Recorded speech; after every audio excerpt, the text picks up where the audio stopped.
As we begin today, I want just to first of all just say thank you so much for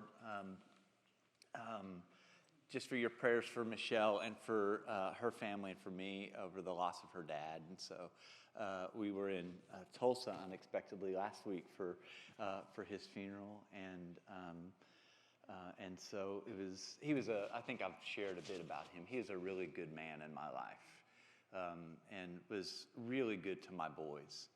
And so he was a Pentecostal preacher for 40 years. And I think his main goal was to make sure that I was a Christian when I met Michelle when I was in seminary. So I'm not sure if he died convinced either. But he was a really good man. We had a lot of different ways of looking at the world, but we found a place of really loving each other. And I realized that the most important thing about us was not that we agreed on any number of theological or political things, that we fell in love with each other. And if it's possible to do that. And the most important thing, I think, in the end of the day is finding those kinds of relationships where love exists. And what the scripture says is that love covers a multitude of things that aren't right? Covers a multitude of what scriptures calls sin, just stuff that doesn't feel right, has gone wrong, and that love covers. And so my relationship with my father-in-law, come on, Sam, anytime you're here, just, yeah, this is...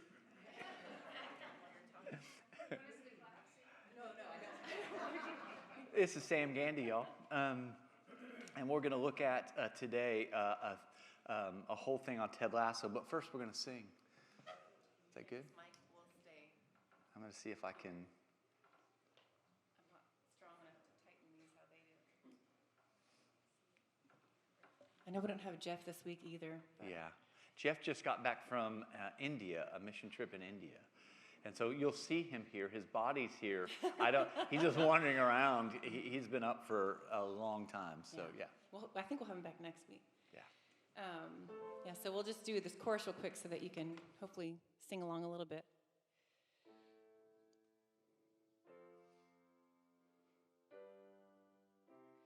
I'm fully known and loved by you. You won't let go, no matter what I do. And it's not one or the other. It's hard truth and ridiculous grace to be known, fully known and loved by you. I'm fully known and loved by you. So sing out as much as you want to, no pressure, but we like it. It's so unusual, it's frightening. You see right through the mess inside me, and you call me out to pull me in. You tell me I can start again, and I don't need to keep on hiding. I'm fully known and loved by you. You won't let go, no matter what I do. And it's not one or the other. It's hard truth and ridiculous grace to be known, fully known and loved by you. I'm fully known and loved by you. It's so like you to keep pursuing. It's so like me to go astray. But you guard my heart with your truth, the kind of love that's bulletproof. And I surrender to your kindness. I'm fully known and loved by you. You won't let go, no matter what I do. And And it's not one nor the other. It's hard truth and ridiculous grace to be known, fully known, and loved by you. I'm fully known and loved by you.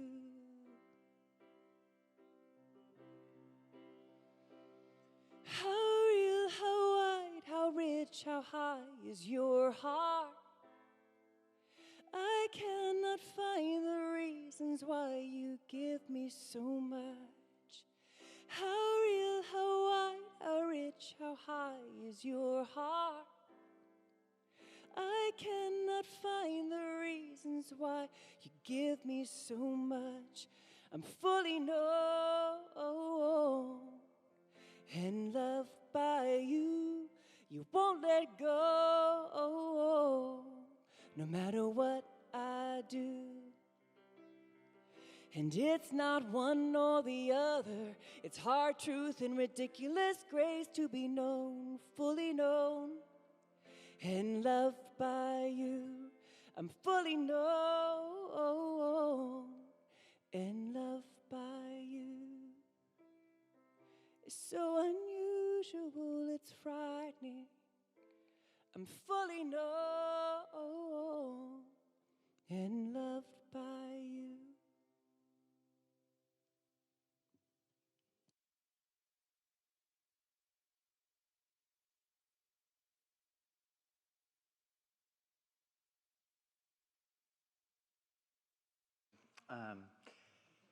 As I've said often, Sam is available for parties, bar mitzvahs, whatever you got going, she'll sing.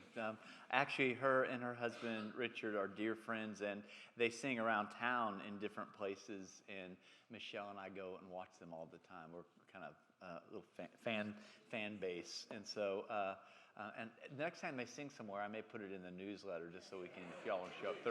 They're quite amazing. They're great. So yeah. Let's look at today. We're going to be looking at this new series called "The Gospel According to Ted Lasso." Just a straw poll. How many folks have seen this series? Just to get a sense of. Okay. For those of you who have not, it really is okay. Let me just give you a brief synopsis of the guy. It started as a comedy thing. Do you want to give it? You sure? Okay. Because you probably know a lot more than I do about the job. Okay. I didn't mean to call you out like that either. That was like so terrible, Jonathan. I was like, Ted Lasso started out as a kind of a comedy bit that was on NBC Sports that he was doing something around soccer. And people just loved it. And he built a whole thing off of it. So it's about a football coach that is hired by the Premier League, a Premier League team in England, goes to England and becomes a soccer coach. And really, he steps into this whole dynamic of a set of relationships that are falling apart. He's only hired because the owner of the team is getting a divorce from this kind of evil Lord Voldemort, and she wants to burn the team down. She doesn't care about the team. She just wants to hurt him. And Ted Lasso and Beard, his assistant coach that we'll learn more about, walk into these dynamics that they have no idea what's going on. Right? He was a football coach in I think a D2 school, just a kind of a nothing school, and is probably during the pandemic realized this guy's super emotionally intelligent. He has a way of moving through the world in a way that I was like, oh, this is a great parable of how we might live. Maybe what spirituality looks like walking around.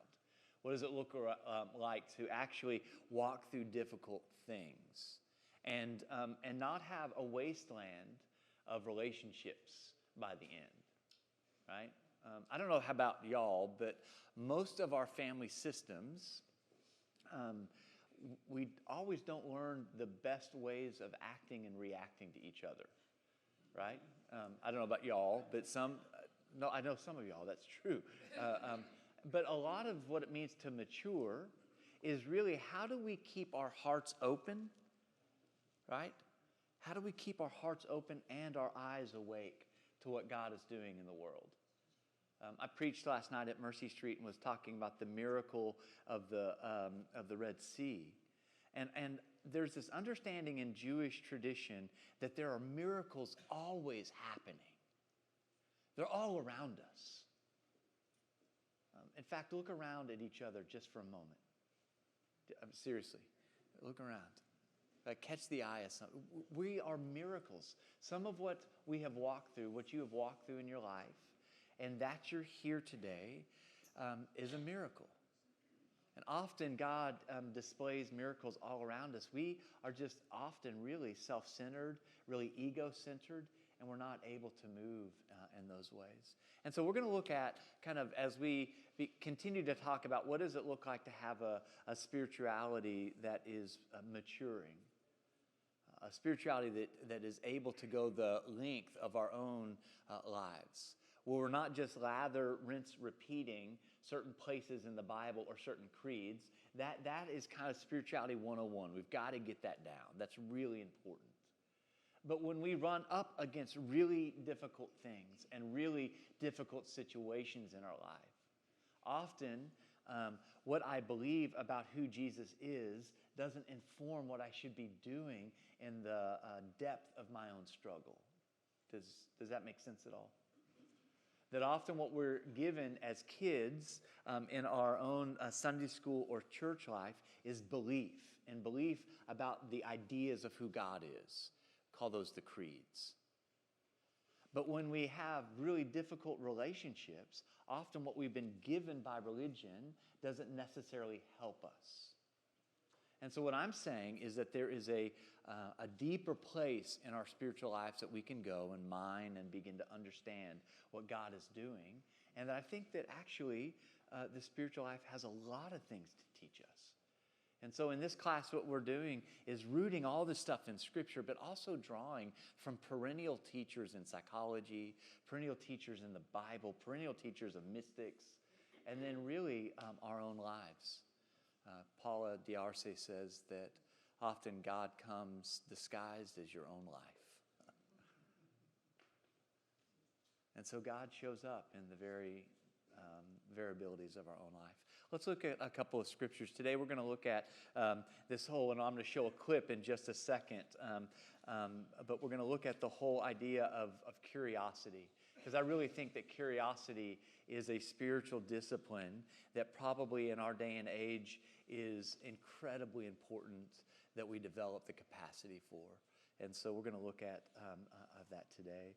And so, Karen, you have the first set of scriptures, right? This is out of, yeah. It says Matthew 18, Isaiah 55, 8 and 9. My thoughts are not your thoughts. My ways are not your ways. As high as the heavens are from the earth, so are my thoughts above your thoughts.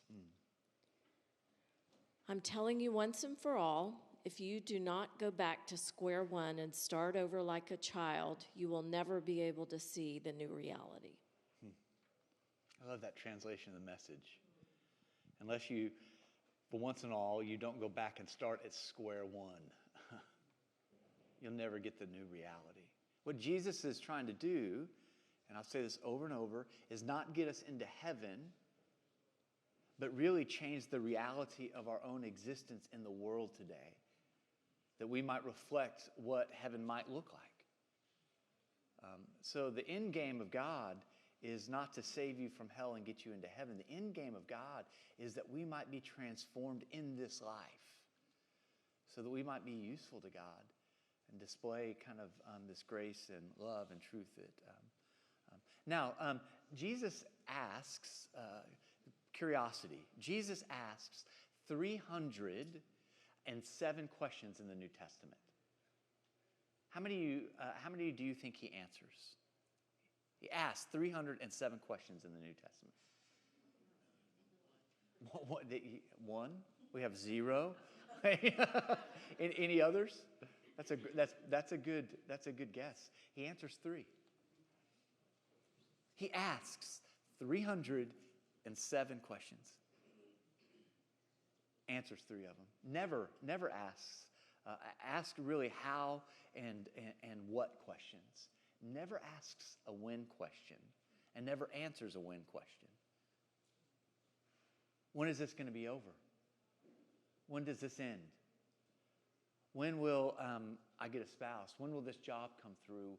When will this anxiety? It never answers those questions. Always about how and what. And he only answers 3 of them. Very interesting to me.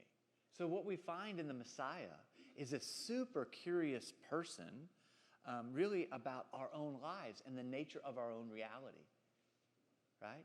And so I put together just a smattering of questions that David, I didn't put them on the screen. I just want you to read. This is only from the book of Matthew, and this is only about a third of the ones from the book of Matthew, not even a third. But if the salt loses its saltiness, how can it be made salty again? If you love those who love you, what reward will you get? What did you go out into the desert to see? Which is easier to say, your sins are forgiven, or to say, get up and walk? Why are you so afraid? What did you go out to see? Have you understood all these things? Why did you doubt? Why are you talking among yourselves about having no bread? But what about you? Who do you say I am? What do you think, Simon? What is it you want? What do you think? Why are you trying to trap me? Why are you bothering this woman? My God, why have you forsaken me? Why are you thinking these things? Don't you understand this parable? Why are you so afraid? What is your name? Who do people say I am? But what about you? Where is your faith? Thank you. How many of y'all have 2-year-olds right now in this class? Anybody have a 2 or a 3-year-old? I mean, it's amazing, like little kids, the questions they ask, right? Why? What? Why? And you come to the Gospels and you realize that like Jesus is full of those kind of questions. Did you hear that? Like, why? What? Where? Why? And I just think there's something about the Matthew passage, unless we develop the capacity for curiosity, we won't see what God's doing.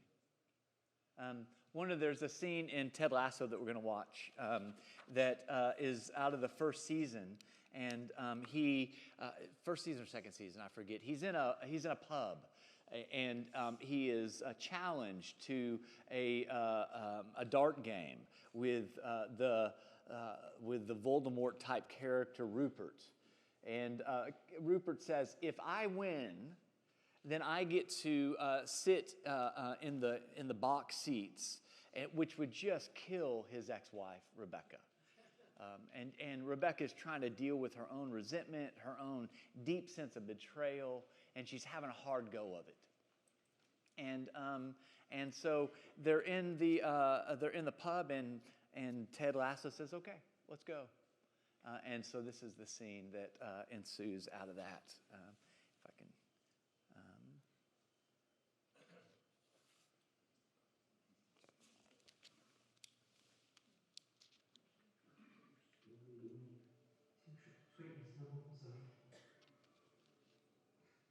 Okay, let me see if I can start this one more time.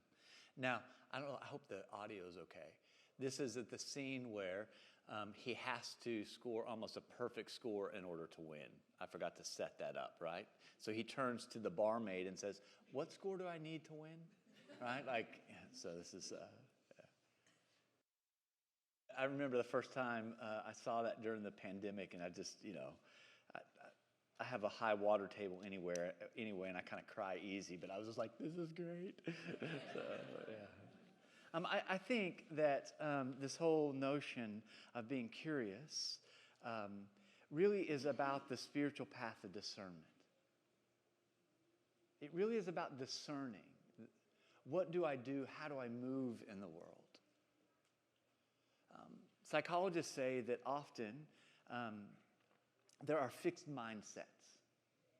And a fixed mindset will come into a place and observe everything and already have a fixed idea of what's going to happen, who you are, who I am, and the outcomes of those things. A fixed mindset will enter into every argument in a win-lose. And maybe it's the same argument you've had over and over with someone that you live with.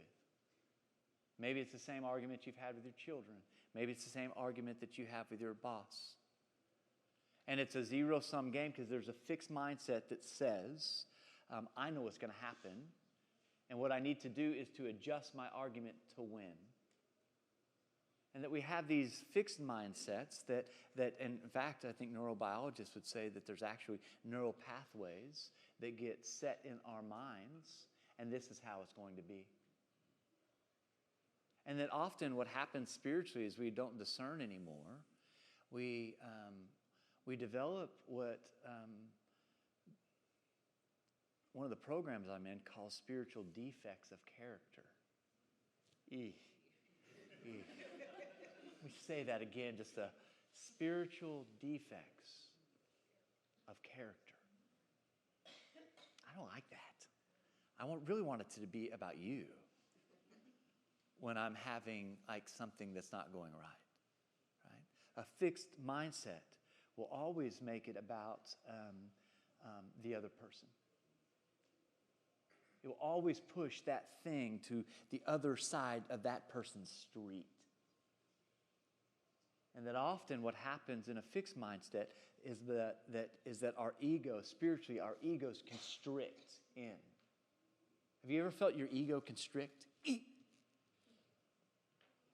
And it will come out of, sometimes it comes out in anger. Sometimes it will come out in shame. Sometimes it will come out as anxiety. But when our ego constricts, often there's a fixed mindset. And often that's where judgment comes from. Right? There's a difference between a kind of spiritual judgment that Jesus might use to liberate us. Right? That's not the kind of judgment or judgmentalness that I'm talking about. There's a judgment that comes alongside that says to you and to me, maybe in a set of behaviors that we are employing in order to be defended against things that we're afraid of or find threatening. And Jesus comes along and says, it doesn't have to be this way, does it? What are you defending? That's why Jesus asked those questions. So 307 questions in the New Testament, answers 3. Because I think that in every question, he's trying to move past our defendedness, past our fixed mindsets, and to get to the things that lie underneath that. Because often in my own character defects, what I'm doing is I'm defending something that's really young inside of me. I'm defending something that's very tender inside of me. And so as I get older, my voice just gets louder and I become more powerful, more angry. It'd be very interesting to see what you get angry about. When's the last time you got angry? I'm not gonna ask anybody that. That's a because often what sits over our anger is a defended kind of fear that's trying to protect something. And what the spiritual capacity and the spiritual practice, this is a practice of curiosity, does, is to move us from a fixed mindset to a flexible mindset. And here's the deal. It doesn't matter how old you are. You can have a flexible mind. You can work on having a flexible mindset. Does that make sense? That often what I've seen, and I wondered this when I was kind of left the church for a while, is that why are sometimes people in church, the longer they're there, the more mean they get? Have you ever noticed? I'm not saying about this church. Let's beat the Baptist down today, all right? I just noticed growing up that often the longer people in church, sometimes the more judgmental they got. The more I felt like I was walking into the church lady all the time. The more I felt like my inner church lady was going off. Why isn't it that the closer and the longer we spend in a community that is to be saturated in grace and love and people being deeply vulnerable with each other, does that not come with a deep sense of curiosity, less judgment, more grace? And what I found this to be true, in communities where there's high grace, there's also high vulnerability. If I know that Adam Law, I can share anything with that man, right? And I know that when I share anything with that man, that there's going to be grace, I'll share more with him. If I run into Adam and I think maybe he's going to judge me, and he asks me how I'm doing, really, how are you doing, Matt? I'm going to hide from him because I'm afraid of being judged. Does that make sense? And so, whenever there is high grace, there's high vulnerability. Whenever the church lady shows up, well, it's been a while since you've been here. How special, right? Then when you ask me how I'm doing, or I'm asking you how you're doing, if you feel that there's a sin, and it's like sharks. They say sharks can smell blood from I forget how long, 100 miles maybe. That we are in our own kind of reptilian brains often, we are set up to smell the waters of a social environment, to see if there's shame in it, if there's going to be judgment in it, right? And so we walk into places like this, and we want there to be relationships where there's vulnerability and curiosity. And we start sniffing around, and if there's judgment, we start pulling away. And so one of the things that I think is the dynamics of a kind of curiosity is that our spirituality really, at the end of the day, is about how we see, how we observe. It's not about earning and achieving. It's really about relationships rather than requirements. I'm going to say that again. Our spirituality at its core is about relationships, not requirements. One of the things I love about the 12-step program is the only criteria to be a member is to want to quit feeling so crappy, to quit doing something. I can't quit whatever the behavior is. Is it drinking? Is it drugging? Is it sex? Is it food? Is it whatever? The only requirement is to say, I'm powerless. Well, hey, welcome, right? Here's your card. You're a member, right? That's the only requirement. And what I want to say, and kind of in some ways reclaim at the core of what Christianity is not a belief system. It is a belonging system.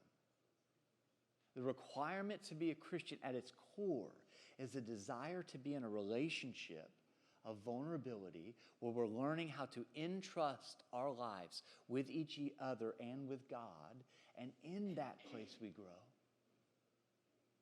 It's very different than a kind of more immature spirituality that will ask you all the questions of theology. Have you said the right words? I think saying the right words puts us in the parking lot of the game. It is not the spiritual game. The spiritual game then is integrating, learning how to be deeply curious about where God is, where God goes, where the Spirit is leading, and then moving in that direction. And I think a lot of the times relationships and organizations and problems that we have end up happening because we end up judging, not being curious. That we decide this is how it is and this is how the other person is, or this is how that whole set of people are, and we stand back in judgment and we are not curious. The core root of the word curious is where we get the word cure, to cure. There's a medicinal idea about it, that to be curious really is to bring healing to a situation. To be curious and to ask the 307 questions that Jesus asked about why and what is really the deep, deep question of discernment and freedom and spiritual renewal. And repeating a set of creeds when it comes to these kinds of relational dynamics doesn't get us in the game. It gets us in the parking lot of the game. And then the game is really then the work of what I would say is integrating the things that we see Jesus doing in the New Testament, the things that we see older folks that have walked this path, that have struggled in this path, that we ask them, how do you do it? And we begin to integrate those things into our own lives in a deeper and deeper way.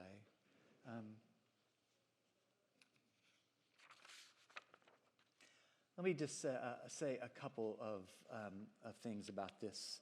I've got some slides even, yeah. Watch me. I'm going to stay on task as much as I can today. So life really is about discovering the right questions more than it is about having the right answers. That it's the questions that we ask really that open up space more than it is about having the right answers. When Jesus says to this demoniac in Mark, what is your name? What he's asking him about, I used to think that I didn't know what that was about until I began to realize and study trauma. To realize that in this instance, this man is being, and I think we discovered this maybe a year or so when I taught about this in this class, that this man probably had been deeply traumatized by either sexually, for sure, physically, by Roman legions that had come through that area of his own hometown. And so when Jesus asks him his name, and he says, my name is Legion, he's pointing to a traumatic event in his life. He's pointing to something that had overpowered him that he had no resources for. And so Jesus is trying to get at what Ruby Sales will say. Ruby Sales is this great African-American mystic that asks people when they are in her presence, take me to your pain. She's a spiritual director. She'll ask that question, take me to your pain. And I think that is often the work of curiosity, the cure, is that we in vulnerability are taking each other to each other's pain and being curious about it. Tell me about that. Often we feel deeply shamed about our behaviors. Often we will use shame in other people's lives or anger in other people's lives about their behaviors. And what we begin to see Jesus do all the time is to say, I'm not going to shame or anger. What I want us to do is figure out how to build the scaffolding of curiosity and trust so that we can begin to take each other to the places of pain in our lives. Because that curiosity will ultimately lead to a deep, deep healing. A healing of the things that you have carried around. A healing of the things that you don't know what to do with. When Paul asks the question, why do I do the things I don't want to do? I mean, that's the question, right? I mean, my church said, well, because he's a sinner. Okay, problem solved, folks. Right? And I don't think that was the whole point of Paul. I think Paul is writing a question he's struggling with. Why do I do the things I don't want to do? Why are you weeping, Mary? Why are you afraid? Why are you hungry? What do you want? These are the questions that Jesus asks. Because he's with people like you and me that know that we're deeply defended, that we can often use judgment as a way of keeping people away from ourselves. And what Jesus ends up doing is in this deep practice of curiosity is getting under all the defendedness and getting to the place of our own pain and our own defendedness so that there might be a transformation and a healing. Does that make sense? This is why curiosity, I think, is so important in personal relationships. It's so important in friendships. It's so important in our culture right now. Because often what we end up doing is we walk into relationships. This is why I think that, and this is something that Michelle and I have had to work on a lot, is how do we stay curious about each other when we want to choke each other out? Or win a fight? Or are tired and just want to take our toys and go home? Right? Is that how do we practice curiosity? And I think that the practice of curiosity opens up space for me to know what is on my side of the street. What are the stuff that God wants to work on with me about in my own character defects? Because Michelle's character defects are none of my business. And that's taken me like, how old am I? It's taken me over 50 years to figure this out, folks. That in these kinds of relationships, curiosity often sheds light on why I'm doing what I do and what my response needs to be. And it frees then me up from being the judge of another person's behavior and says to them, I set you free that you might be free in God. And so I think that there's some things about developing the practice of curiosity that as we close this up, because we will close this up. Curiosity is associated with this: open-mindedness, agreeability, low negative emotions, interpersonal competencies, low levels of loneliness, emotional intelligence, increased perseverance, grit, and attractiveness. I thought that was really funny. Like folks that are curious are often seen as more attractive. I think that's true, isn't it? You're around a person that's asking you questions about your life, is asking you about what's going on. Not in a creepy way, not in a, I'm just saying that you go, and we've all been at those kinds of parties where you begin to talk with someone and it's all about me, let me tell you more about me. And it's like, it sucks all the air out of it. But as soon as somebody asks you about who you are, what's giving you joy, what you're reading, what's happening in your life, and then you begin to have that exchange with the other person, it opens up space. And curiosity is associated with emotional intelligence, with low loneliness, with being able to get through higher and difficult things. Curious people tolerate, they say, more uncertainty. They withdraw less when they are in situations where the fear and anxiety are present. They're overwhelmed less. They have a greater sense of well-being. They have lower levels of anxiety. And they register more satisfaction with life.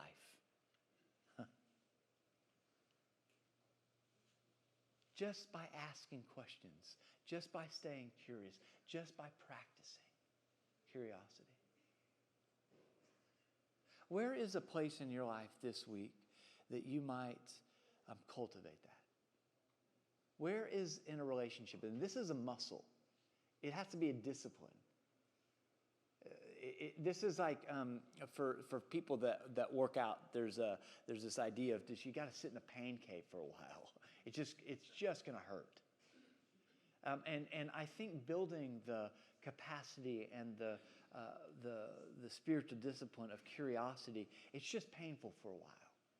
Because a lot of times our fixed mindsets in these kinds of discussions, we know where we're going to go. It's a chess move. But what if we say, we're not playing chess this week? We're going to ask questions, and I'm going to keep my heart open. Culturally, I'm going to keep my heart open.